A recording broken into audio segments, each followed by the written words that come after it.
Hello and welcome to Jember TV. Please join us in our trip back to Manila. Farewell, Boracay! Before anything else, please do watch my intro.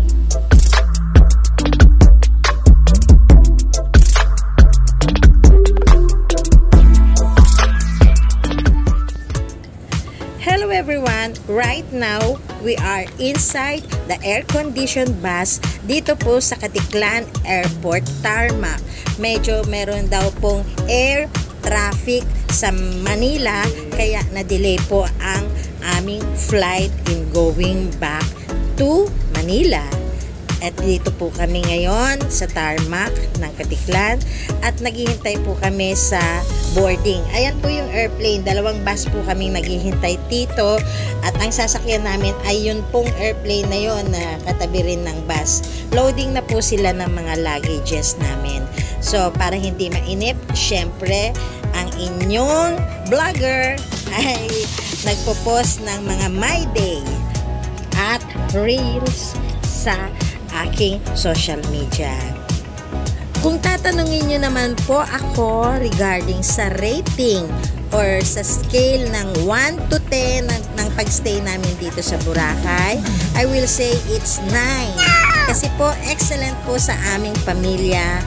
Lahat-lahat mula po sa aming accommodation, sa aming island hopping, sa aming strolling sa station 1 to 3, sa nightlife experience namin sa station 3 Bihab, sa mga fire dancing sa Tiangge, lahat po. Hindi ko nga po na-covered yung henna, yung sa pag-braid ng hair, and everything in Bora, excellent po sa akin. Na-meet ko naman mostly yung nasa listahan ko sa bucket list ko here in Boracay, yung pagpasyal sa D-Mall at pagtikim ng mango halo nila, yung pag-witness ng fire dancing. Unfortunately, hindi na po kami nakapag-land tour para makita yung kanilang mangrove, pero okay lang po. At yung mga sports water activities dahil medyo malakas pa po yung current that time na makarating kami. To my sister Rory and sister Cynthia, thank you so much for sponsoring our family vacation here in Boracay. Ayan po, boarding na daw, kaya nagtayuan na po ang mga pasahero dito sa bus. Proceed straight na po kami sa airplane na aming sasakyan. Ayan po, nauna yung aking anak na bumaba, followed by us. Yan na po yung airplane na sasakyan namin. Boarding time na. Medyo mas maliit ito. Propeller engine pa nga or propeller LEC pa nga itong gagamitin naming airplane na pauwi sa Manila. I think ito po yung ginagamit nila sa inter-island transportation. Okay lang po.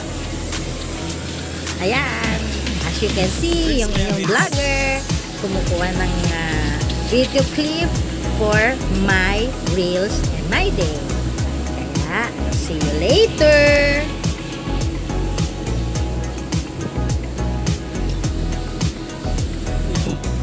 Video. Wala pa na yun o. Video nga eh. Anong video nga? Liliit yun.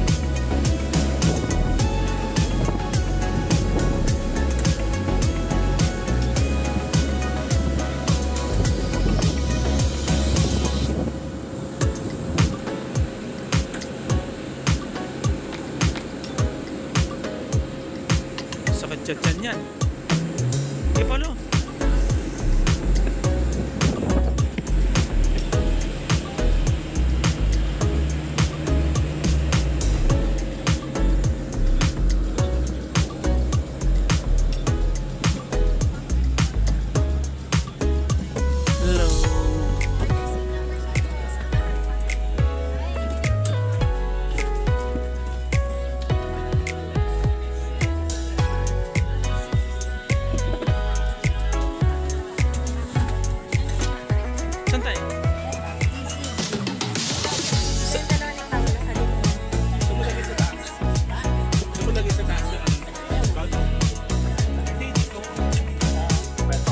Pay attention to announcements from the flight attendant.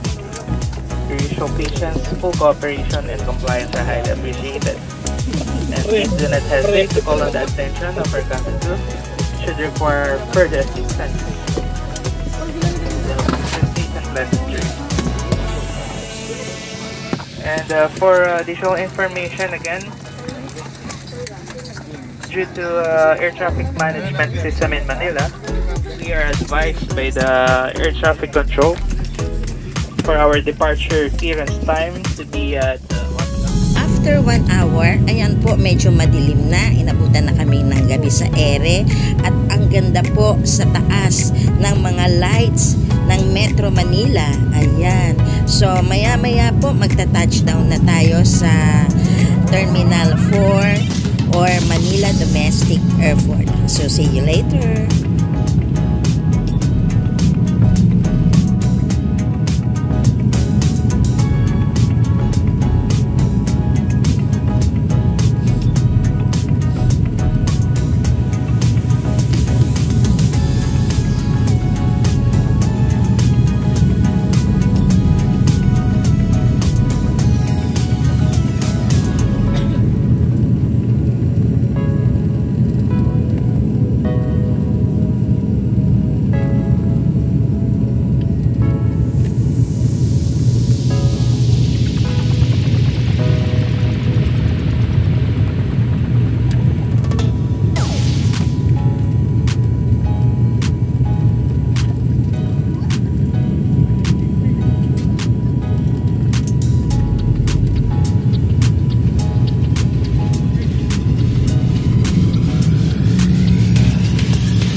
Ayan po, malapit na tayong mag-touchdown. Konting minuto na lang at makararating na po natin ang Manila Domestic Airport or ang Terminal 4. Ayan po. 1, 2, 3, 4, 5. Touchdown! Ayan, nandito na po tayo. So here we are. Babaybayan na lang natin ang kahabaan ng runway ng Manila International Airport going to Terminal 4 Domestic Airport. So paano po? See you again later!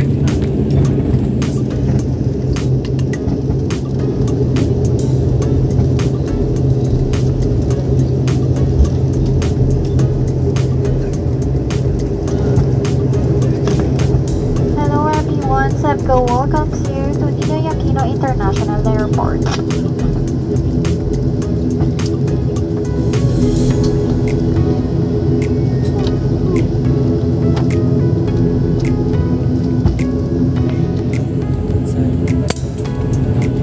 SEBCO, a part of your important moments.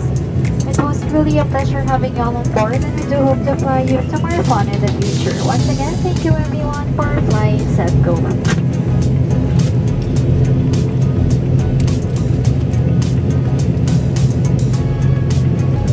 Ladies and gentlemen, we have just landed. For your safety and comfort, please remain seated with your seatbelts fastened until the captain turns off the fasten seatbelt sign. Please check your surroundings to ensure you do not leave your personal belongings behind. Be cautious when opening the overhead bins, as heavy items may have moved during the flight. If you require assistance, please remain in your seat until all other passengers have deplaned. This is it guys, nandito na po tayo sa Terminal 4 ng Domestic Airport. So sumakay din po ulit kami ng Airbus papunta dito sa Terminal 4. Medyo nahuli ng sakay yung aking anak. So hihintayin po namin siya dito sa entrada ng Terminal 4. Ayan po, padating na yung aking anak. There you go. At proceed naman po tayo doon sa conveyor dahil meron po kaming isang luggage na kukunin. And then after that, pwede na po kami lumabas at mag-grab na lang po kami ng taxi or car in going home to our place. Ayan po. Thank you so much for watching my videos. Maraming salamat po sa pag-follow ng aking mga vlogs. Kung nagustuhan niyo po yung aking video, please don't forget to subscribe, like, share, and comment down below. And please don't forget to click the notification bell para ma-notify kayo sa aking mga future vlog. So, paano po? Thank you so much and see you on my next travel vlog. It's Roger and out!